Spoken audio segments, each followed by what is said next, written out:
But on this side, it's only going to start with the elect, because they're the ones that's going to make it out of here.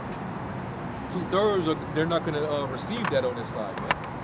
The mercy for them is they're going to come back through the elect and be partaker of the glory and the blessing. You know? So Wisdom of Solomon, chapter 3 and verse 9.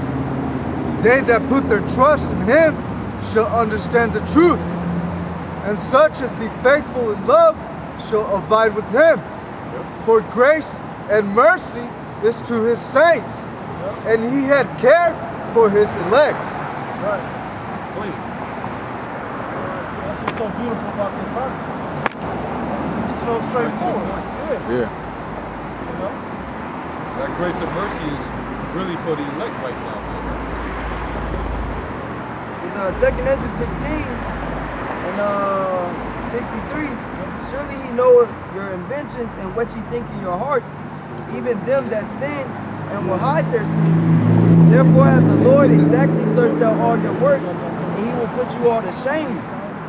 And when your sins are brought forth, ye shall be ashamed before men, and your own sins shall be your accusers in that day.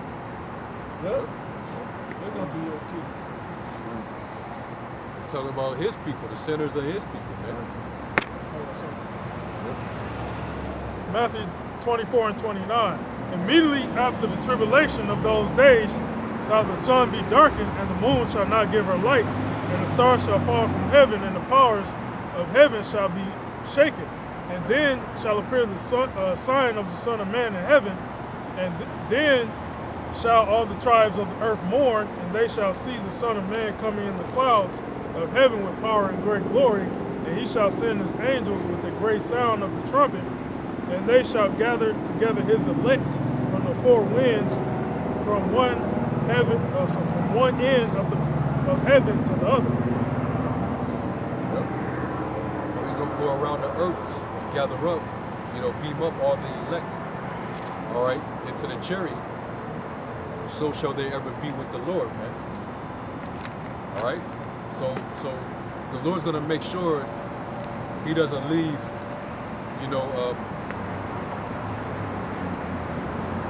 like it tells you, going back to Amos, the 9th chapter, talk about the least grain that he will not leave upon the earth. So he's gonna come and pick up those who he wants to save from his wrath and keep them in a safe place. Get that out. The ones It's basically like when you read where it talks about Abraham's bosom and that parable that the Lord spoke concerning Lazarus and the rich man, where it talks about him being caught up into Abraham's bosom. Yep. That's really talking about a place of comfort where you're safe from danger. A place of refuge from all the destruction. Revelation 11 and 12, and they heard a great voice from heaven saying unto them, Come up hither, and they ascended up to heaven in a cloud, and their enemies beheld them. So that cloud represents the chariot, big ass chariot. That's that bosom, that safe place. So Isaiah 26, come into my chambers. Yep.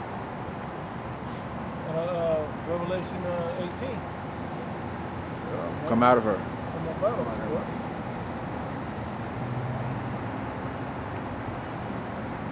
Somebody getting it? Yeah, Isaiah 26 and 20. Yeah. Isaiah 26 and 20. And also, was that Revelation 11? 18.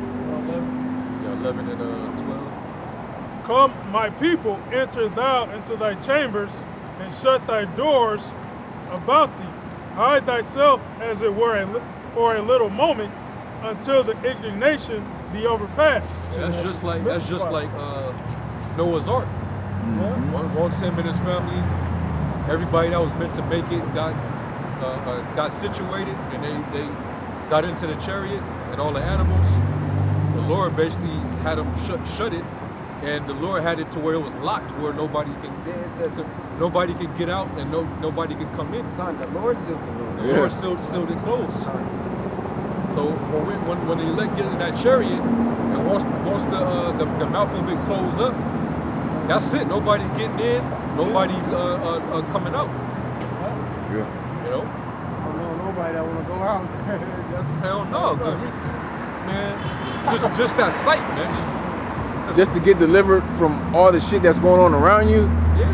and from And obviously the the missiles missiles too. is Yeah, coming. missiles coming too. Man, So you gonna be safe. You gonna be like, oh, You're gonna be warm in there. Yeah. You know what I'm saying? You're gonna be physically comfortable. man. It's gonna be all decked out and nice inside, man. You're gonna be looking around like, Probably gonna smell good up in I there. can sit on this. yeah. I can sit on this. You're looking at yourself like, what? Carlo, what's wrong?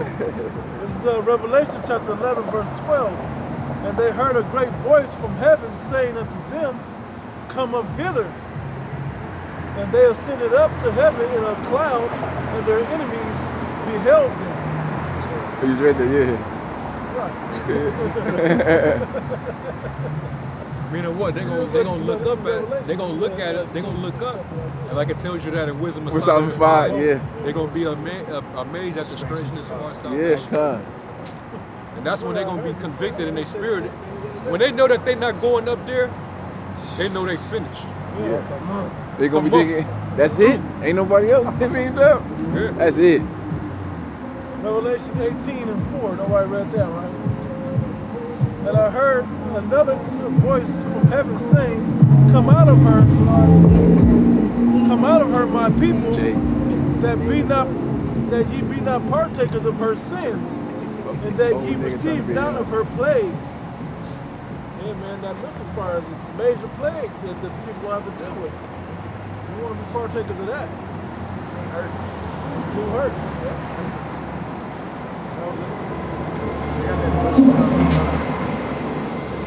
So Wisdom of Solomon 5 at the top.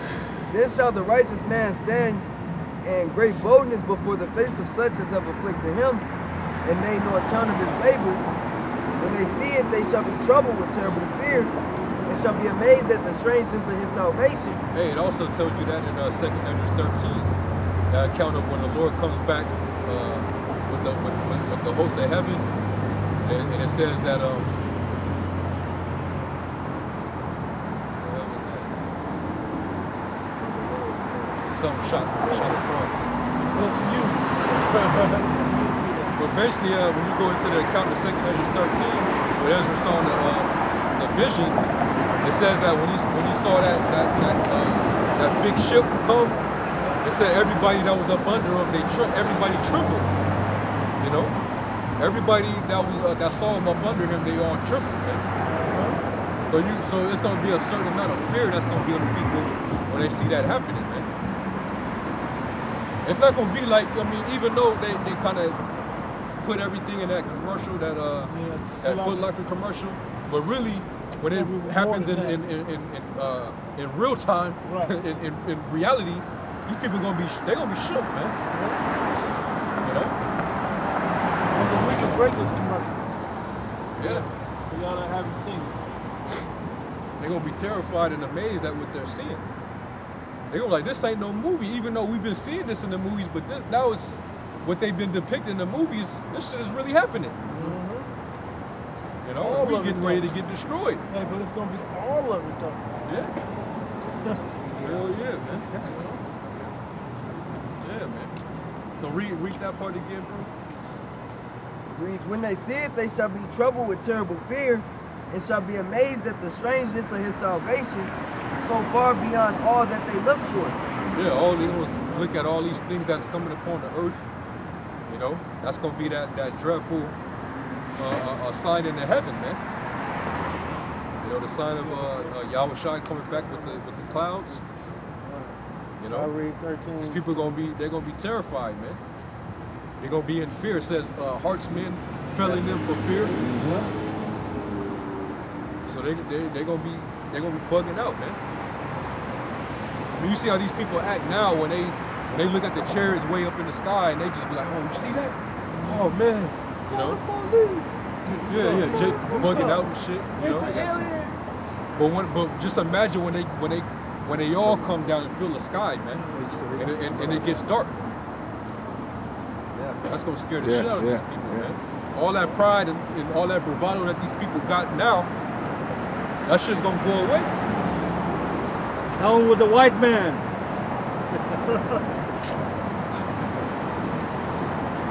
Go ahead. There was more, right? Go ahead.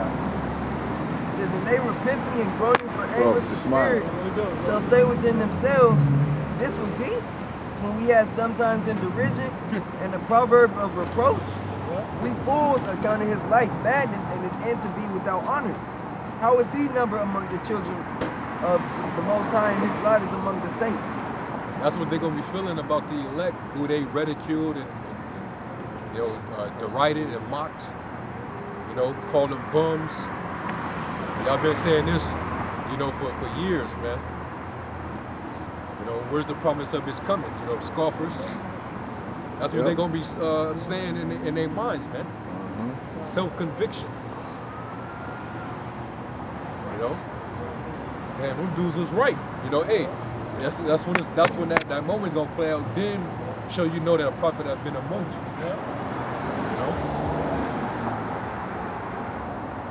They're gonna see the Lord come back, and they're gonna see that he's not what the world portrayed about him.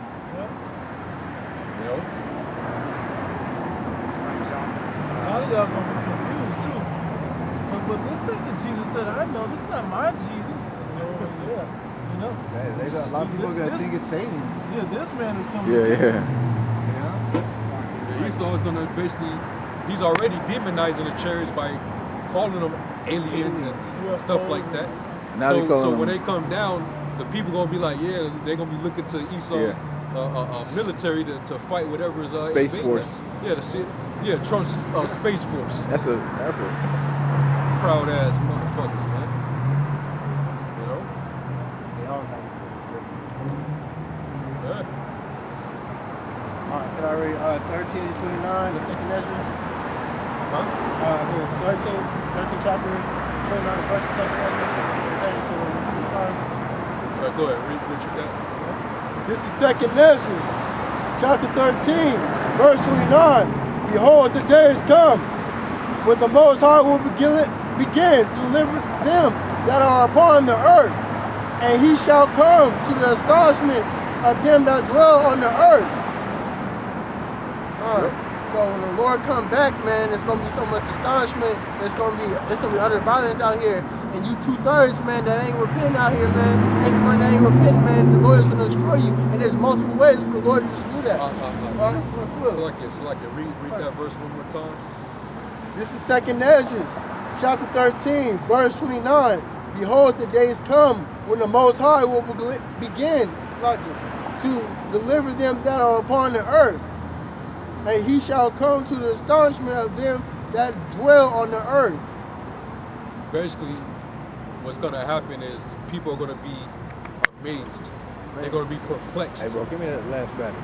When the Lord shows up, they're going to see that power, man. They're going to see that. They're going to finally get to witness that power. Right. It says they shall come to the what? To the astonishment of what? The astonishment of them that dwell on the earth. The astonishment of them that dwell on the earth. So they're gonna be puzzled, man. Because it's basically gonna be a supernatural thing. It's like the Lord said. He said that he's not gonna meet you as a man. That means what? That he's coming back in his divine power. It's gonna be supernatural, man. Extraterrestrial. Out of this world. Out of this world. We saw the pictures all the time, man. I got some. This is Habakkuk chapter 3 and verse 16. When I heard, my belly trembled, my lips quivered. Read that again. Habakkuk chapter 3 and verse 16. When I heard, my belly trembled, my lips quivered at the voice. Rottenness entered into my bones. And it said your lips quiver like when you real scared. You just like, Yeah. And this is just the vision that he saw. He's not even living in the moment. He just seeing the vision of it. And that man, they saw some shit, man.